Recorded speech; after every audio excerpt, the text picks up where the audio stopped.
උඩක් නෝ මිස්ලා මොනවද බැලුවේ? අපේ මේ පුතාගේ ඉස්කෝලේ වැඩ කරගන්න කම්පියුටර් මේ ඉස්කෝලේ ඩොකියුමන්ට් ඔය එක්සෙල් වර්ඩ් ඒවා ඔය එහෙනම් මේ ලොකු පර්ෆෝමන්ස් ඔකෝ i7 13 gen වගේ processor එකක් i7 13 න් හරි.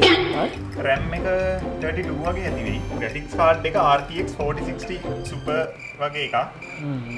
ඔය ටික තිබ්බනම් ඇති Word Excel run කරගන්න. හරි විසාරේ. අදත් වඩ පුළුවන් නම් මට කොච්චර පුළුවන්ද මෙතන පුතේ මේ අපි එහෙනම් තව ඔකට 360 ලික්විඩ් කූලර් එකකුයි හරිද මේ RGB RAM දෙකකුයි දාමු. මොකද ඕක හැදුවෙන් පස්සේ ඕකෙල්ල ෆෝන් එක වගේ රස්නේ වෙන්න ගන්නවනේ. ඒ හින්දා මේක මාරු. Word Excel ටික run කරගන්න පුළුවන් නේ ඔකේ. සුපිරි හිර වෙන්නේ නැහැ කිසිම ත්‍රිකෝණමිති ප්‍රශ්නයක්. ගණන් ටික හදාගන්න පුළුවන්ද?